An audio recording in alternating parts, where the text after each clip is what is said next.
నమస్తే, welcome to 99 TV big డిబేట్కి స్వాగతం. దేశంలోని 22 రాష్ట్రాలు కేంద్రపాలిత ప్రాంతాల్లో ఒకేసారి ఎన్నికలు, సార్వత్రిక ఎన్నికలు 2029లో ఆల్మోస్ట్ ఒక నిర్ణయానికి వచ్చినట్టుగా కనిపిస్తోంది. కేంద్ర ఎన్నికల కమిషన్ కూడా దీని మీద కసరత్తు చేస్తుంది. లెఫ్ట్ ఓవర్ స్టేట్స్ ఏంటంటే కాంగ్రెస్ పాలిత రాష్ట్రాలు, లేకపోతే యూపీఏ పాలిత రాష్ట్రాలు, ఇండి అనాలేమో ఇప్పుడు, ఇండి కూటమి పాలిత రాష్ట్రాలు, తెలంగాణ కావచ్చు, కర్ణాటక కావచ్చు, హిమాచల్ ప్రదేశ్ కావచ్చు, కేరళ కావచ్చు. ఈ 4 ససేమిరా అంటే పరిస్థితి ఏంటి? ఇది ఒక కొత్త పీఠముడి. ఎవరి భయాలు వాళ్ళకున్నాయి. లోక్సభ ఎన్నికల్లో ఒకేసారి లోక్సభ ఎన్నికలతో కనుక పోతే ఈ 4 రాష్ట్రాల్లో కూడా కాంగ్రెస్కి ఫలితాలు తలకిందులవుతాయేమో. 2 ఈవీఎం ఉంటే ఒక పక్క కమలానికి నొక్కి మరో పక్క హస్తానికి నొక్కే క్రమంలో జనాలు కన్ఫ్యూజ్ అయ్యి హస్తాన్ని విడిచిపెట్టేస్తారేమో అనే ఆందోళన అయితే ఇండి కూటమిలో ఉన్నట్టుగా అనిపిస్తుంది. కేంద్ర ప్రభుత్వం తీసుకున్న ఈ నిర్ణయంతో ఒకవేళ చట్టసభల్లో దీని గురించి మాట్లాడాల్సి వస్తే, లోక్సభలో మాట్లాడాల్సి వస్తే మరి 2/3 మెజారిటీ కావాలి. ఏది ఒకేసారి చేయాలంటే. లేదా రెండో ఆప్షన్ ఏంటంటే ఎవరైనా కొందరు ఎబ్స్టైన్ అవ్వాలి, కొన్ని పార్టీలు ఎబ్స్టైన్ అవ్వాలి. ఎబ్స్టైన్ అయితే ఉన్న సభలో సగం మంది, అంటే ఆ రోజు హాజరైన సభ్యుల్లో సగం మంది ఓకే చేస్తే సరిపోతుంది. మరి ఈ తకరారుని ఎలా అడ్రస్ చేస్తుంది కేంద్ర ప్రభుత్వం అనేది చూడాల్సిన విషయం. బహుశా మరి ఈ ఎలాగో మాన్సూన్ సెషన్స్ అయిపోయినాయి, వింటర్ సెషన్స్లో దీని మీద ఏమన్నా కసరత్తు నడుస్తుందా, దానికి సంబంధించిన ప్రియాంబుల్ ఎక్సర్సైజ్ మొదలెట్టారా, దీని మీద బోల్డ్ అన్ని స్పెక్యులేషన్స్. ఈ అంశానికి సంబంధించి బిగ్ డిబేట్లో మనతో పార్టిసిపేట్ చేస్తున్నారు పాపారావు గారు, రాజకీయ విశ్లేషకులు, కేఎస్ ప్రసాద్ గారు, పొలిటికల్ అనలిస్ట్, అండ్ అలాగే రవీంద్ర పోపూరు గారు, సీనియర్ జర్నలిస్ట్. అందరికీ నమస్తే అండి. To start with KS Prasad గారు, ఇది 2029 లోక్సభ ఎన్నికలకు సంబంధించి తీసుకోబోతున్నట్టుగా చెబుతున్న నిర్ణయం. ఇదేమీ ఖరారైన నిర్ణయం ఏం కాదు. బట్ జనరల్గా మీకు తెలిసిందే, ప్రభుత్వాలు ముందర ఫీలర్స్ పంపిస్తాయి, పంపించి ఫీడ్బ్యాక్ తీసుకుంటాయి. ఫీడ్బ్యాక్ తీసుకుని అబ్బాయి ఒకవేళ మరీ ఎక్కువ అప్రూవ్ అంటే మా ఉద్దేశం అది కాదు, జస్ట్ అలాంటిది ఏదో వచ్చింది, అయినా ప్రజల అభిప్రాయం మేరకే ముందుకెళ్తాను. 22 రాష్ట్రాలు ఇవాళ వాళ్ళ చేతిలో ఉన్నాయి, ఎన్డీఏ చేతిలో ఉన్నాయి, కేంద్రపాలిత ప్రాంతాలతో సహా. మిగిలిన 4, ఈ 4 కనుక అడ్డం తిరిగితే పరిస్థితి ఏంటి, ఎలా ఉండబోతోంది? ఇదంతా కూడా అంటే హైపోథెటికల్ అండి. వాటికి వాళ్ళు ఏదో నిర్ణయం అయిపోయింది కాబట్టి దీని మీద అభిప్రాయం ఏంటని అడగట్లా. ఇలా జరిగే అవకాశం ఉందని వార్తలు వస్తున్న నేపథ్యంలో ముందుగా 99 టీవీ ప్రేక్షకులకు నమస్కారం. అలాగే ప్యానల్లో ఉన్న పెద్దలకి మీకు కూడా నమస్తే సార్. అంటే మీరు అన్నట్టు హైపోథెటికల్ గా అంటే జరగదు.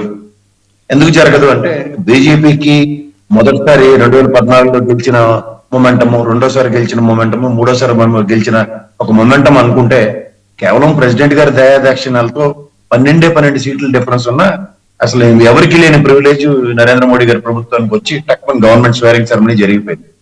సో ఇది అయిపోయిన తర్వాత కూడా ఈ రీసెంట్ పాస్ట్ డెవలప్మెంట్ లో జంజీ లాంటి ఉద్యమానికి నిజమైన బెదురు, నిజమైన భయం అంటే ఫస్ట్ టైం నరేంద్ర మోడీ ప్రభుత్వం చవి చూసింది. గతంలో రైతు చట్టాలు చేసినప్పుడు కూడా పార్లమెంట్ ఏదో తూతు మంత్రంగా దండం పెట్టి సారీ చెప్పి వెళ్ళిపోతే అయిపోతుంది అనుకునే భ్రమంలోంచి ఇవాళ ఏది పడితే చేసేస్తే జరగదు, వాస్తవానికి దగ్గరగాను వాస్తవానికి దూరంగాను అభూత కల్పనలో దేశాన్ని నడిపించేస్తే జరగదన్న విషయాన్ని సుస్పష్టంగా మొన్న జంజీ ఉద్యమంతో తేటతెల్లమైంది.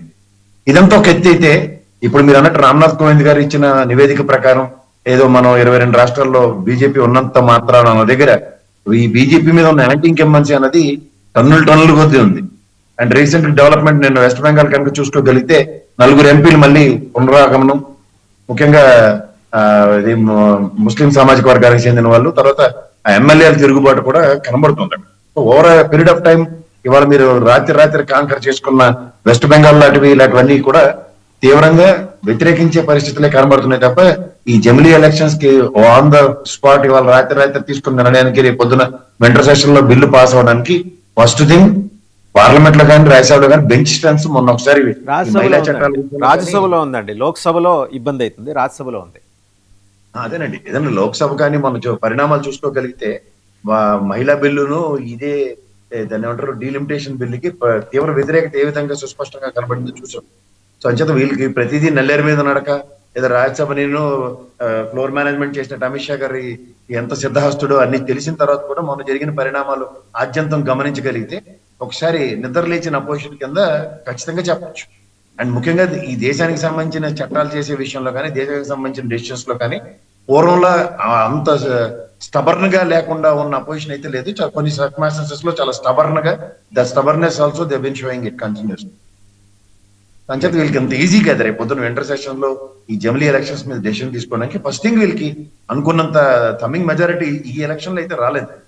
సో అంచేత బుల్డోస్ చేసుకుని వెళ్ళడానికి అంత ఈజీ అయితే అసలు కానే కదా. పాపారావు గారు, ఒక లెక్క ప్రకారం ఏంటంటే వీళ్ళకి లోక్సభలో స్ట్రెంత్ దగ్గర దగ్గర వాళ్ళని వీళ్ళని బతునాడు బుజ్జగించో బెదిరించో బామాలో తెచ్చుకున్నా కూడా ఒక 6 సభ్యులు తగ్గుతారు.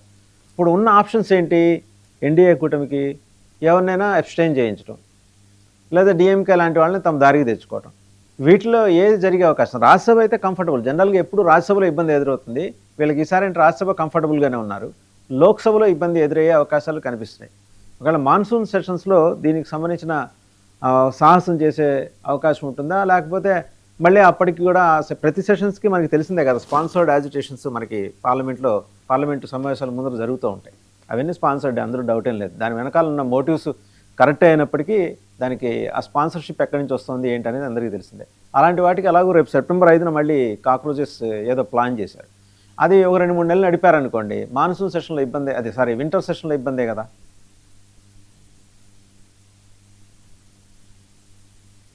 మ్యూట్లో ఉన్నారు పాపారావు గారు.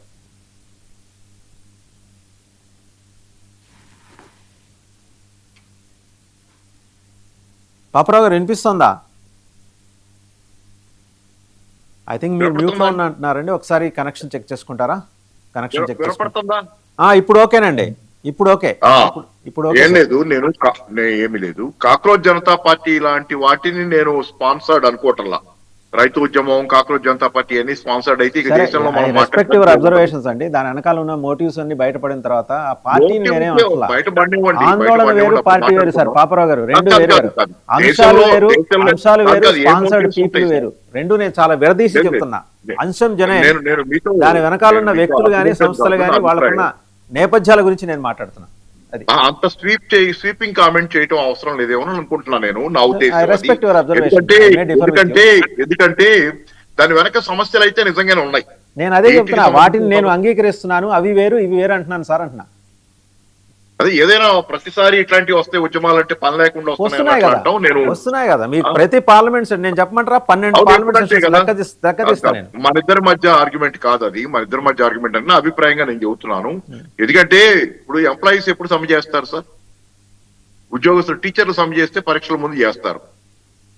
అందుకని వాళ్ళు టైం చూసుకునే చేస్తారు. ఎవరైనా తప్పేం కాదు, అవన్నీ స్పాన్సర్డ్ అని కాదు. ఉద్యమం విజయవంతం అవడానికి ఎప్పుడు అవకాశం ఉంటుందో అప్పుడు చేస్తారు తప్పితే ఉద్యమాలు చేయటమే లక్ష్యంగా ఉద్యమాలు ఉండవు. ఒక సమస్య చేశారు కాబట్టి ఒక నిమిషం. మీకు మిర్వాయిజ్ ఉమర్ ఫరూక్ అని ఒక ప్రముఖ గౌరవనీయ ఉగ్రవాది ఆ రోజు 20వ తారీఖు జమ్మూ కాశ్మీర్ ముఖ్యమంత్రితో కలిసి ఢిల్లీలో వేదిక పంచుకోవాలి. వాడి దురదృష్టం ఏం పాడో, జమ్మూ కాశ్మీర్లో వరదలు వచ్చి ఆ ప్రోగ్రాం ఆగిపోయింది. లేకపోతే ఆందోళనకి ఈ ఆందోళన కలిస్తే ఎంత రసాభాస అయ్యేది ఒకసారి ఊహించుకోండి. అవును, వాళ్ళు ఇప్పుడు ఈ పిల్లల్ని వాళ్ళతో కలిపి మనం ఎందుకు చూడాలంటా నేను. ఈ పిల్లల్ని కాక్రోచ్ జనతా పార్టీ పిల్లల్ని కాదు నేను టెర్రరిస్టులు, తీవ్రవాదులు వాళ్ళు చేసే దుశ్చర్యలు దాంతో ఎవరు ఏకీభవించరు దేశంలో. కానీ కనపడ్డ ప్రతి వాళ్ళని తీసుకెళ్లి ఆ కేటగిరీలో పడేసి చేస్తే అది నేను ఒకవేళ అదే రోజు ఆందోళన ఢిల్లీలో జరిగి ఉంటే పరిస్థితి ఏంటి సార్? ఇబ్బందికరమే ఖచ్చితం. అయితే అది కాక్రోచ్ జనతా పార్టీ పిల్లలు తప్పు కాదు కదా. ఆల్రెడీ వాళ్ళు కూడా 2873 మంది ఉన్నారు కదా. వాళ్ళ ముందుకు అంటాం. నేను అంటున్నా, మీరు దాన్ని ట్యాకిల్ చేయండి, దాని గురించి మాట్లాడుకుందాం. నేను మీతో ఏకీభవిస్తాను. కానీ దానికి దీనికి కలిపేసి మాట్లాడటం అంటే అది ఎందుకనో సరైనది కాదేమో. విడిగా చూసి మాట్లాడిన ఆందోళన జరిగిందా? హింస జరిగింది కదా. హింస అంటే ఇప్పుడు పోలీసులే కొట్టారని చెప్పి వీడియోలు రకరకాలు వస్తున్నాయి. మనం నిదానంగా దాని మీద మాట్లాడుకుందాం. ఈ సబ్జెక్ట్ లోకి వద్దాం సార్. గ్రౌండ్ డ్రైవ్ కాదు, ఎంత వాదించుకున్నా కొన్ని దానికి సంబంధించి రకరకాల చర్చలు ఈ సబ్జెక్ట్ లోకి వద్దాము. ప్రస్తుతానికి ఈ సబ్జెక్ట్ లోకి వద్దాము. దీని పరిస్థితి, వీళ్ళ సంఖ్యాబలం వీళ్ళకి లేదు సార్ ఎన్డీఏకి లోక్సభలో. అయితే ఒకవేళ వాళ్ళు ఇలాంటి ప్రపోజల్ తీసుకొచ్చినా లేదా స్పష్టం. అది అర్థమైంది. సంఖ్యాబలానికి ఏమొచ్చాలండి, ఇప్పుడు రకరకాల వాళ్ళతో ట్యాకిల్ అది మామూలు చర్చలు చేస్తున్నారు, వాళ్ళని వీళ్ళని కలుస్తున్నారు, మాట్లాడుతున్నారు. అసలు టాపిక్ ఏంటి ఇప్పుడు దాకా డీలిమిటేషన్. అది వెనక్కి పోయి ఇప్పుడు జమిలీ ముందుకు వచ్చింది. మళ్ళీ డీలిమిటేషన్ చర్చకు వస్తుంది, డీలిమిటేషన్ గురించి అని చెప్పి చర్చ పెట్టారు. ఇప్పుడు జమిలీ ఎందుకు వచ్చింది? జమిలీ వస్తే ఏంటంటే 22 రాష్ట్రాల్లో వాళ్ళు they are in a position to ఏదైనా చేయగలిగిన స్థితిలో ఉన్నారు కాబట్టి, బలంగా ఉన్నారు కాబట్టి 22 రాష్ట్రాలు ఇదంతా సరే. ఆ రాష్ట్రాల్లో పెడదాం ఎన్నికలు అనేది. మిగతా ప్రతిపక్ష రాష్ట్రాలు ఏది కర్ణాటక, కేరళ, తెలంగాణ ఇట్లాంటి కొన్ని ఉన్నాయి కాబట్టి వాళ్ళు ఎలా వస్తారు భిన్నాభిప్రాయాలు ఉన్న మెజారిటీ రాష్ట్రాలతో కలుపుకొని పోయేటట్లయితే జమిల్ అనేది ఒక బేసిక్ ట్రెండ్ గా తెస్తే, అన్ని రాష్ట్రాల్లో చేయలేకపోయినా బేసిక్ గా ఎక్కువ మంది దగ్గర తెస్తే విజయవంతమైనట్లు అని అనుకుంటున్నారు. సరే, కానీ నేను అడిగేది ఒకటే, జమిలీ ఎన్నికలు తేవటానికి ప్రభుత్వం చెబుతున్న గాని చర్చలో ఉన్నటువంటి గాని కారణాలు ఏంటి? అసలు జమిలీ ఎన్నికలు ఎందుకు? రెండే కదా కారణాలు చెప్పేది. ఒకటి, ఎన్నికల ఖర్చు చాలా అవుతుంది కాబట్టి పదే పదే ఎన్నికలు వస్తే అది లేకుండా ఇలా చేసుకుందాం అనేది ఒకటి. రెండోది, పదే పదే ఎన్నికలు వస్తే ఎన్నికల కోసమే ఆలోచిస్తున్నారు తప్పితే నాయకులు దేశంలో వాళ్ళు చెప్పే అభివృద్ధి గురించి కాకుండా 24 గంటలు ఎన్నికల మెంటాలిటీలో ఉంటున్నాం అనేది రెండోది. ఇదే కదా? ఒకసారి మీరు కన్ఫర్మ్ చేస్తే నాకు కూడా థ్యాంక్ యూ. ఎందుకంటే ఈ రెండు కారణాలు ఖర్చు తగ్గించుకోవడం కోసం అనే ఒక ఆలోచన and security angle, multiple angles ఉన్నాయి ఇందులో. అక్కడికి తరలించడం 2 యాంగిల్స్ చెప్తున్నాను. నిరవధికంగా అభివృద్ధి జరుగుతూ ఉండాలంటే, అభివృద్ధి గనక కొద్దాక ఎన్నికల మూడ్ లో ఉంటే గనక ఎన్నికల కోసం చేసే పనులు చేసుకుంటా పోవటం వల్ల దేశ అభివృద్ధి జరగటం లేదు. కాబట్టి కొద్దాక ఎన్నికల మూడ్ లో కాకుండా ఒకసారి ఎన్నికలు జరిగితే మళ్ళీ 5 ఏళ్ల పాటు ప్రభుత్వం ఒక స్థిమితంగా పనిచేసుకుంటా పోతుంది.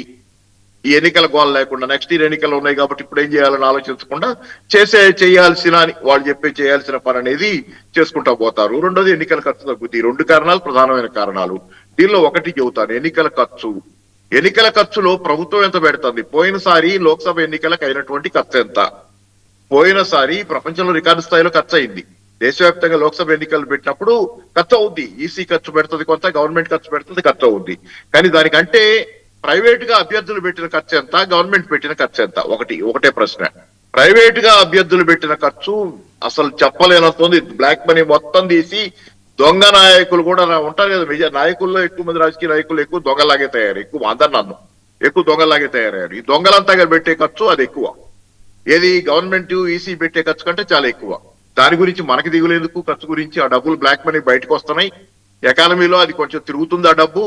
జనాల దగ్గరికి ఆ నాయకులు వచ్చి జనాలకి పంచిపెట్టడం వల్ల జనాల దగ్గర దోచుకున్న డబ్బు జనాలకి పంచిపెట్టే కార్యక్రమం అది తీసుకోవటం, దాన్ని నేను సమర్థించట్లా. జనాలకి డబ్బులు ఇవ్వటాన్ని తీసుకోవటాన్ని నేను సమర్థించట్లా. అయినా ఈ దొంగలంతా కొల్లగొట్టి సంపాదించిన డబ్బు జనం దగ్గరికి వస్తుంది. కాబట్టి ఆ ఎన్నికలు పదే పదే జరగకపోతే లాభపడేది. దొంగలైతే ఏం మారరు కదా. జమిలీ ఎన్నికలు పెట్టినా లేకపోతే ఇప్పుడు జరుగుతున్న పద్ధతిలో ఎప్పటికప్పుడు ఏ రాష్ట్రానికి ఆ రాష్ట్రానికి వచ్చే ఎన్నికలు వచ్చినా దొంగలైతే మారరు. దీనిలో దొంగల్ని మీరేం వాషింగ్ పౌడర్ నిర్మాణం చేయలేము మనం. కాబట్టి దొంగలు దోచుకుంటానే ఉంటారు. ఈసారి 5 ఏళ్లు నిరవధికంగా దోచుకుంటారు. జనాల దగ్గరికి పొద్దాకు వచ్చే పని లేకపోతే గవర్నమెంట్ పడిపోద్ది. 2 ఏళ్లకి జనాల దగ్గరికి రావాలి. బై ఎలక్షన్ వస్తుంది, జనాల దగ్గరికి రావాలి. ఇవన్నీ మామూలుగా ఇప్పుడు జరుగుతున్నాయి. ఈ గనక ఆప్యం అవుద్ది, 5 ఏళ్లు నిరవధికంగా దోచుకోవడానికి ఒక అవకాశం. ఇది ఒకటి చెబుతాను. అందుకని ఎన్నికల ఖర్చు తగ్గుద్ది అనేది ఎన్నికల కమిషన్ గానీ గవర్నమెంట్ పెట్టే ఖర్చుతో పోలిస్తే వీళ్ళు పెట్టే ఖర్చు ఎక్కువ. ఈ దొంగలు పదే పదే ఎన్నికలు వస్తే వీళ్ళకి భయం ఉంటది, జనాల దగ్గరికి రారు. ఒకసారి పోస్టర్ వేయటం చూస్తున్నాం మనం. నియోజకవర్గాల్లో పోస్టర్లు వేస్తుంటారు. ఏమని? మా నాయకుడు కనపడటం లేదు, పలా నాయకుడు కనపడటం లేదని. వాడు ఎప్పుడు రాడు. 5 ఏళ్లు ఎక్కడికి పోతాడో తెలియదు. ఎన్నికల్లో గెలుస్తాడు, ఎక్కడికో పోతాడు, చక్కబెట్టుకుంటుంటాడు సొంత పనులు. వాళ్ళకి 5 ఏళ్లు రావక్కర్లా. ఇప్పుడు రేపు పొద్దున ఎన్నికల భయం ఉంటే జనం దగ్గరికైనా వస్తారు. ఇప్పుడు ప్రజాస్వామ్యం ఎలా అయిందంటే, నాయకులు దొంగ నాయకులు అయిపోయిన తర్వాత చాలా మంది వాళ్ళు ప్రజల్ని పట్టించుకోవడం మానేశారు. ఎన్నికలు ఉన్నప్పుడే ప్రజలు శక్తివంతులు, ఎన్నికలు లేనప్పుడు, ఎన్నికల కాలం కానప్పుడు ఈ నెంబర్ గేమ్ దగ్గరకు వద్దాం సార్. ఒకసారి నెంబర్ గేమ్ దగ్గరకు వస్తే గనక వీళ్ళకి మనం ఇందాక మాట్లాడుకున్న పద్ధతిలో ఏది బతిమలాడి బామాలి బుజ్జగించి బెదిరించి ఏది తెచ్చుకొని ఇంకా 6, 7 స్థానాలు తగ్గుతున్నాయి. సరే, విజయ్ని ఏదో దూవుతారు తమిళనాడులో. విజయ్ ఏంటంటే ఈ కాంగ్రెస్ వాళ్ళ బెదిరింపులకి భయపడి వీళ్ళ వైపు వీళ్ళే అవకాశాలు ఉన్నట్టు ఇండికేషన్స్. ఈ మిగిలిన 4 రాష్ట్రాలు చాలా స్టబన్గానే ఉన్నాయి. తెలంగాణ కావచ్చు, కేరళ కావచ్చు, హిమాచల్ ప్రదేశ్ అండ్ ఇంకొక రాష్ట్రం. మొత్తం 4 ఉన్నాయి కాంగ్రెస్ చేతిలో. మరి వీళ్ళు ఒకవేళ అడ్డం తిరిగితే లేదు మేము మా షెడ్యూల్ ప్రకారమే పోతామంటే ఆ 1 నేషన్ 1 ఎలక్షన్ అనే స్ఫూర్తికి విఘాతంగా. ఎందుకంటే ఇది ప్రతిపాదన చేసింది కాంగ్రెస్ పార్టీ. ఫస్ట్ 4 times చేసింది ఇప్పటివరకు మన లెక్కలు చూసుకుంటే. ఇవాళ జస్ట్ బికాజ్ ఇండియా ప్రపోజ్ చేసింది కాబట్టి మేము దీన్ని అడ్డం కొట్టాలి అనే పద్ధతిలో వెళ్తే ఆ కాన్ఫ్లిక్ట్ వస్తుంది కదండి, దాన్ని ఎలా అడ్రస్ చేయొచ్చు? అంటే 2 ఇష్యూస్ గా చెబుతా దీన్ని. ఒకటి, ఆ 4 రాష్ట్రాలు ఏదో ఒప్పుకోకపోతే, ఇప్పుడు ఒప్పుకోకపోతే 1 నేషన్ 1 ఎలక్షన్ ఎలా నిజం అవుతుంది అంటారు. అంతకుముందు 1 నేషన్ 1 ట్యాక్స్ అని తెచ్చాం జిఎస్టీ. 1 నేషన్ 1 ట్యాక్స్ అంటే అది 10% ఉండాలి, 15% ఉండాలి, లేకపోతే 20% ఒక్క నెంబర్ ఉండాలి. కానీ ఎన్ని నెంబర్లు ఉన్నాయి, ఎన్ని స్లాబులు ఉన్నాయి? అప్పుడు 5 స్లాబులు దాకా ఉన్నాయి. 3%, 5%, 12%, 18%, 28%, ఇన్ని స్లాబులు ఉన్నాయి. అది 1 నేషన్ 1 ట్యాక్స్ అనే అన్నాం. దాని మీద విమర్శలు చేసినా ఏదైనా. అట్లాగే ఇది కూడా 2 మెజారిటీ రాష్ట్రాలు వెళ్తాయి ఆ దిశగా, జమిలీ ఎన్నికల దిశగా. కాబట్టి 1 నేషన్ 1 ఎలక్షన్ లాగే కనపడుతుంది. కాకపోతే తాత్కాలిక, నెక్స్ట్ టైం కి అది మెటీరియలైజ్ అవ్వచ్చు. ఇప్పుడు అన్ని స్లాబులతో తెచ్చిన జిఎస్టీ మీద నాకు అభ్యంతరాలు చాలా ఉన్నాయి, అది వేరే విషయం. అన్ని స్లాబులతో తెచ్చిన జిఎస్టీ ఈ మధ్య కాలంలో 2-3 స్లాబులు తీసేశారు కదా, దానిలో తగ్గింది కదా, కాంప్లెక్సిటీ తగ్గించారు కదా కొంత. ఆ పద్ధతిలో లోపాలు నేను వేరే మాట్లాడతాను, అది వేరే విషయం. కానీ కాంప్లెక్సిటీ ఈ మధ్య తగ్గించారు కదా, కొన్ని స్లాబులు తీసేశారు. 12% ఏదో ఒకటి అట్లాంటి కొన్ని తీసేశారు స్లాబులు. అట్లాగే ఈ ఎన్నికలో కూడా బిగినింగ్ లో కొన్ని రాష్ట్రాలు కలిసి రావు. కానీ మెజారిటీ రాష్ట్రాలు, వీళ్ళు అనుకున్నటువంటి 22 రాష్ట్రాలు రావటం వల్ల జమిలీ ఎన్నిక అనే పేరుతో అది నడిచింది. కాబట్టి ఓవరాల్ గా ఆ దిశగా ప్రయాణం మొదలవుద్ది. నెక్స్ట్ ఎన్నికో పై ఎన్నికో చేస్తామనేది చేసుకోగలరేమో, అది అట్లా ఆలోచిస్తున్నట్టు. ఇప్పటికిప్పుడు చేయాలంటే ఎప్పటికీ సాధ్యం కాదు అది. జమిలీ ఎన్నికల పట్ల నాకు తీవ్ర అభ్యంతరం ఉంది. కానీ చెబుతున్నా, జమిలీ ఎన్నిక వీళ్ళు అప్పటికప్పుడు చేయాలంటే ఇప్పుడు కాదు, ఎప్పటికీ చేయలేరు వీళ్ళు. ఇలాగే ఉంటుంది పరిస్థితి. కాబట్టి స్టెప్ బై స్టెప్ ఇలా పోవాల్సిందే వాళ్ళు పోవాలంటే. రెండోది, ఇక్కడ మీకు కాంగ్రెస్ పార్టీ ఎప్పటి నుంచో అసలు ప్రపోజ్ చేసింది ఇదే అంటున్నారు. ఆ మాటకు వస్తే కాంగ్రెస్ పార్టీ చెయ్యదు ఏంటి? రైతు చట్టాలు ఉన్నాయి, 3 రైతు బిల్లులు ఉన్నాయి. దాని మీద బీజేపీ వ్యతిరేక ఉద్యమం నడిచింది. కానీ అసలు ఆ బిల్లుల్ని ప్రతిపాదించింది గతంలో, ఆ బిల్లుల దిశగా దీనిగా ఆలోచించింది ఎవరు? కాంగ్రెస్ పార్టీ. దాన్ని అట్లా బిల్లుల రూపంలోనో ఇంకో రూపంలోనో పెట్టి ఆలోచన రూపంలో దాన్ని ఉంచింది. బీజేపీ అమలు చేయాలని ట్రై చేసింది ఇది. తర్వాత జిఎస్టీ ఎవరు ఆలోచన? జిఎస్టీ మన్మోహన్ సింగ్ గారి కాలంలో కాంగ్రెస్ ఆలోచనే. దాన్ని బీజేపీ అమలు చేసింది. అందుకని కాంగ్రెస్ చాలా ఆలోచించింది. మరి అట్లయితే బీజేపీని వాళ్ళ కాంగ్రెస్ పార్టీ చాలా విషయాల్లో విమర్శిస్తుంది. కానీ అదే ఆలోచనలు కాంగ్రెస్ పార్టీ అధికారంలో అది కూడా చేసింది. దానికి ధైర్యం దానికి అమలు చేసి ఉండకపోవచ్చు. కాబట్టి జమిలీ ఎన్నికలు దాని ఆలోచన అంటే నాకు తెలియదు అది. కానీ ప్రాక్టికల్ గా అయితే అవ్వచ్చు. కానీ దీని అంతటి వెనక ఉన్నటువంటి ఒక ప్రధానమైనటువంటి ఇది ఏంటంటే, చాలా సార్లు మనకి, ఒకసారి నేను మన మాజీ రాష్ట్రపతి ఆయన్ని అబ్దుల్ కలాం గారిని ఒకసారి చెప్తా. అబ్దుల్ కలాం గారు కూడా ఒకసారి అన్నారు, ఏమన్నారు? ఎన్నికల దాకే ఎన్నికల రాజకీయాలు చేసుకోండి, ఎన్నికల తర్వాత అందరూ కలిసి అభివృద్ధిలో భాగస్వాములు గండి అన్నారు. ఈ మధ్య రేవంత్ రెడ్డి గారు కూడా అదే అన్నారు. చాలా మంది నాయకులు అదే అంటుంటారు, అప్పుడప్పుడు అధికారంలో ఉన్న నాయకులు అంటారు. కానీ ఇక్కడ నేను చెప్పేది ఒకటి, ఎన్నికల దాకే రాజకీయాలు, ఎన్నికల తర్వాత రాజకీయాలు వద్దంటే, ఎన్నికల తర్వాత ఇది జమిలీ ఎన్నికలకి దీనికి దగ్గర సంబంధం ఉంది. ఎందుకంటే జమిలీ ఎన్నికలు కూడా నిరవధికంగా అభివృద్ధి, అంటే ఎట్లాంటి ఆటంకాలు లేకుండా ఒక అభివృద్ధి జరగాలంటే పదే ఎన్నికలు రాకూడదనే కాన్సెప్ట్ కి దీనికి దగ్గర సంబంధం ఉంది. ఇక్కడ ఈ దగ్గర సంబంధం ఏంటంటే, 5 ఏళ్ల పాటు ప్రభుత్వం చేయదలుచుకుంది నిరాటకంగా చేయటం దానికి అవసరం, అది దేశానికి అవసరం అని చెబుతున్నారు. కానీ ఇక్కడ నిరాటకంగా చేయటం అంటే మీరు ఒక పాలసీ తీసుకుంటారు. ఆ policy, for example labour laws ఉన్నాయి. ప్రభుత్వం అవి చేయటం దేశాభివృద్ధికి అవసరం అంటది. కానీ లేబర్ లోని వర్గాలు, ఇప్పుడు ఈ మధ్య నోయిడాలో కానీ ఎక్కడైనా జరగనియండి, సమ్మెలు జరగనియండి, వాళ్ళు ఏమనుకుంటారు? ఈ చట్టాలు వస్తే కనుక మాకు కష్టం పెరుగుద్ది, మాకు ఇబ్బందులు వస్తాయి అనుకుంటారు. కాబట్టి ఆ చట్టాన్ని వాళ్ళు వ్యతిరేకించాలి కదా. వాళ్ళ యాంగిల్ నుంచి వాళ్ళు వ్యతిరేకిస్తారు. ప్రభుత్వం చేసింది తప్ప, వీళ్ళు చేసింది తప్ప అని నేను మాట్లాడను. వాళ్ళ యాంగిల్ నుంచి వాళ్ళు వ్యతిరేకిస్తారు. మరి 5 ఏళ్ల పాటు నోరు మూసి కూర్చోండి ఎన్నికలు అయిన తర్వాత అంటే అది నియంతృత్వం అవుద్ది. అంటే 2 వర్గాలు ఉన్నప్పుడు 2 రకాల ఆలోచన ధోరణులు ఉంటాయి. సబ్సిడీలు ఇవ్వాలా వద్దా అనే దగ్గర ఉన్న వాళ్ళకి, బాగా కంఫర్టబుల్ గా ఉన్న వాళ్ళకి, మధ్యతరగతికి ఒక ఆలోచన ఉంటుంది. అత్యంత పేదవాడికి, రోడ్డు మీద పడుకునే వాడికి ఇంకో ఆలోచన ఉంటుంది. కాబట్టి ఎన్నికలు అయిన తర్వాత ఎవరు మాట్లాడద్దు, అందరం కలిసి అభివృద్ధి అంటే అలా ఉండదు. ఎందుకంటే మనకు అభివృద్ధి అనిపించేది ఇంకో వర్గానికి అది బాధగా ఉంటుంది. కాబట్టి 5 ఏళ్ల పాటు మాట్లాడటానికి ప్రతిపక్షానికి అవకాశం ఉండాలి. ఆ క్రమంలోనే నేను జమిలీ ఎన్నికలకు వ్యక్తిగతంగా నేను వ్యతిరేకం. ఎందుకంటే జమిలీ ఎన్నికలు వస్తే 5 ఏళ్ల పాటు ప్రజలకు వాయిస్ లేకుండా అవుద్ది. పై నాయకులు జవాబుదారీతనం లేని నాయకులు ఎక్కువ మంది ఉన్నారు కాబట్టి వాయిస్ ఉండదు. 5 ఏళ్లు జనాల వాయిస్ ఉండి జనాల హక్కులు కాపాడబడాలంటే, జనాల దగ్గరికి రాజకీయ నాయకులు నిత్యం పోయే పరిస్థితి ఉండాలంటే, జనాలకు జవాబుదారీగా ఉండాలి. మళ్ళీ వస్తా ప్రసాద్ గారు. ఇప్పుడు ది జమిలీ is linked to again delimitation amendment. Delimitation amendment ప్రకారం పోయి దాన్ని డీలిమిటేషన్ కమిషన్కి గనక అప్పచెబితే బాధ్యత దక్షిణాది రాష్ట్రాలకి సీట్లు అసలు కేరళకి ఒక 3-4 మళ్ళీ తగ్గిపోతాయి. వేరాస్ వాళ్ళు ప్రపోజ్ చేస్తుంది ఏంటి, ఎన్డీఏ ప్రభుత్వం కానీ హోంమంత్రి అమిత్ షా గారు ప్రపోజ్ చేసిన ఇంతకుముందు సెషన్స్లో, అయ్యా మీకు ఇప్పుడున్న వాటికి 50% పెంచుతామని. ఆ రకంగా చూస్తే పెరుగుతాయి, దక్షిణాది రాష్ట్రాలకి పెరుగుతాయి. ఇప్పుడు అది అది ఒప్పుకుంటే బెటరా, లేకపోతే డీలిమిటేషన్ కమిషన్ రేపొద్దున మా ఫ్రేమ్ వర్క్లోనే పోతాము అంటే నష్టపోతాం. తెలుగు రాష్ట్రాలు నష్టపోతాయి, ప్రత్యేకించి దక్షిణాది రాష్ట్రాలని నష్టపోయి ఉత్తరాది పెత్తనం మళ్ళీ నెత్తికెక్కి డ్యాన్స్ కడతారు. మనకు అబోవ్ వింజాస్ ఉన్న వాళ్ళనే ప్రధానమంత్రులుగా చూసే ప్రమాదం రాబోయే రోజుల్లో కూడా కనిపిస్తుంది. అది బెటర్ అంటారా? ఎందుకంటే ఈ ఆప్షన్ ఇచ్చినప్పుడు డీలిమిటేషన్ కమిషన్ దగ్గరికి వెళ్ళిపోయింది అనుకోండి, అది చేసింది కదా, ఇప్పుడు మేమేం చేస్తాం, మేము ఇంతకుముందు చేసిన ప్రపోజల్ మీరు ఒప్పుకుంటే పోయేది. కానీ నిజంగా ఒకవేళ ఈ 50% ప్రకారం యూపీకే వెళ్తే యూపీ జనాభా అప్పుడు ఎంత, వాళ్ళు ఏ లెక్కన చేశారు, వాళ్ళు 6 కోట్ల లెక్కన చేశారు. ఇవాళ 24 కోట్లు, 4 times పెంచాలి. ఇప్పుడున్న 80ని 320 అవుతాయి అక్కడ. దాన్ని 120 దగ్గరే ఆపుతున్నారు వాళ్ళు. ఇది బెటరా? జస్ట్ అంటే I want you to educate the facts.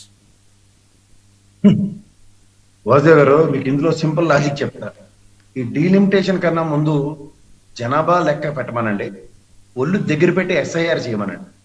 మీకు ఎస్ఐఆర్ ఒక చిన్న ఎగ్జాంపుల్ చెప్తాను. మీకు మన తెలంగాణ రాష్ట్రంలో భద్రాచలం లీస్ట్ నియోజకవర్గం, ఎందుకంటే 139,000 ఓట్లు.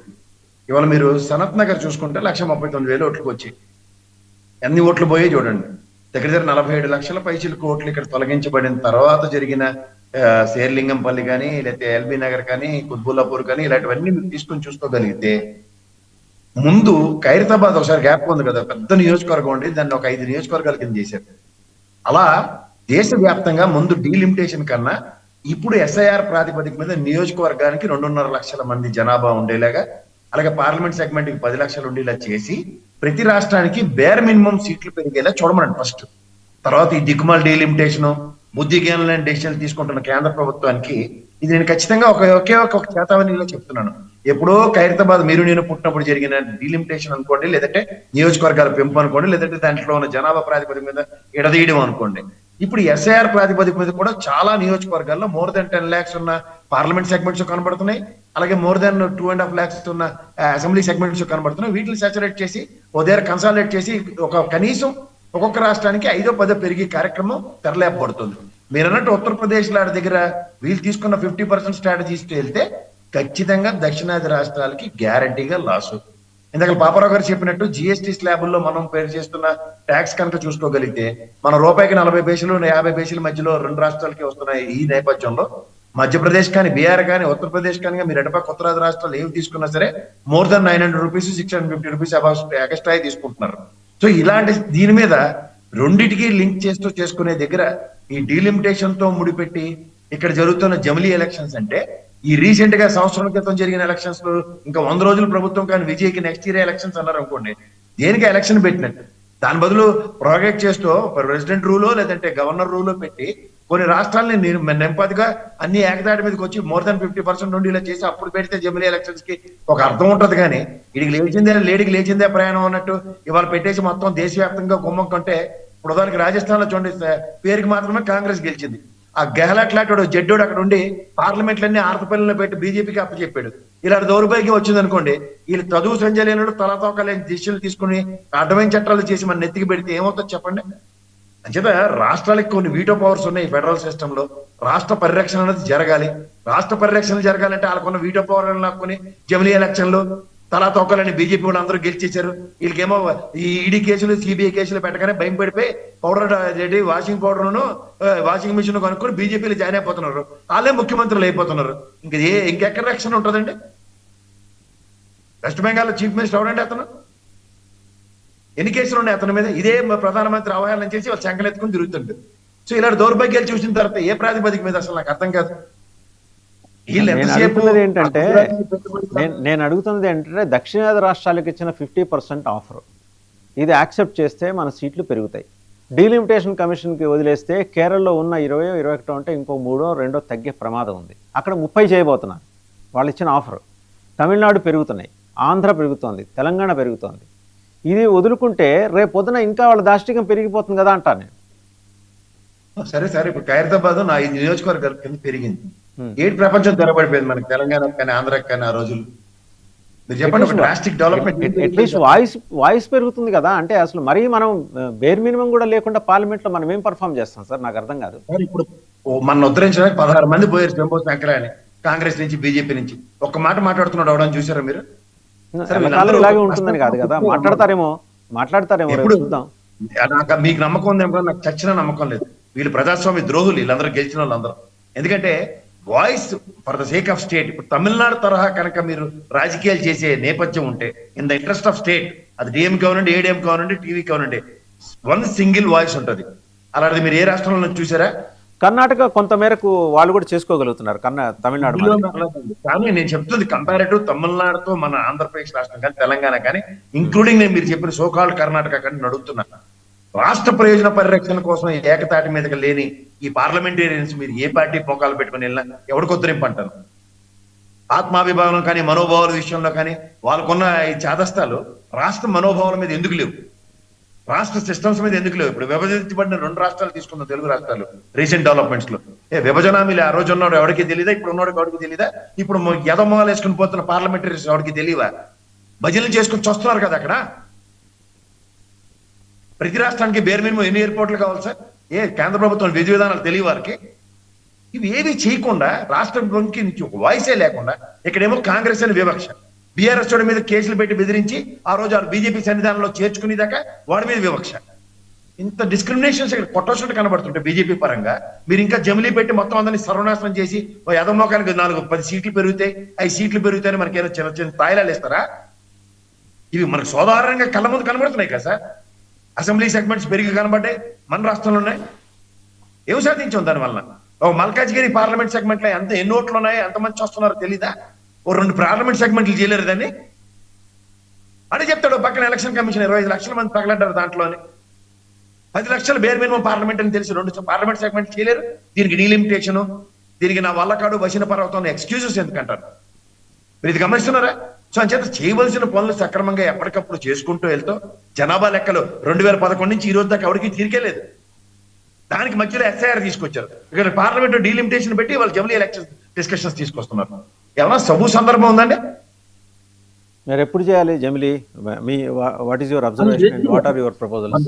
జమిలీ ముందు కాదండి, మన దేశంలో జమిలీ ఉన్న తర్వాతే దాంట్లో ఉన్న తలకాయ నొప్పులు భరించలేక తీసుకొచ్చి ఫెడరల్ సిస్టమ్ లో ఏ స్టేట్ కా స్టేట్ ఎలక్షన్స్ జరుగుతుంటే ఇది మళ్ళీ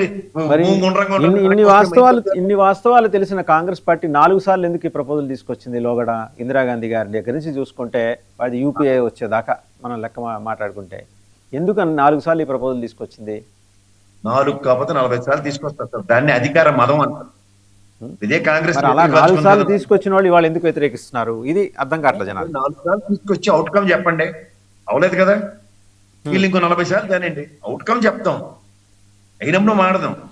వీళ్ళకి 22 రాష్ట్రాలు ఉన్నాయి. అప్పుడు కాంగ్రెస్ కి అన్ని రాష్ట్రాలే ఉండేవి. ఇప్పుడు ఈ మధ్యన ఓవర్ యాక్షన్ బ్యాచ్ స్టార్ట్ అయింది. కానీ బీజేపీ అంత మునుపు అసలు వీళ్ళ ముఖానికి దిక్కుదేవనే కూడా ఉండేది కదా.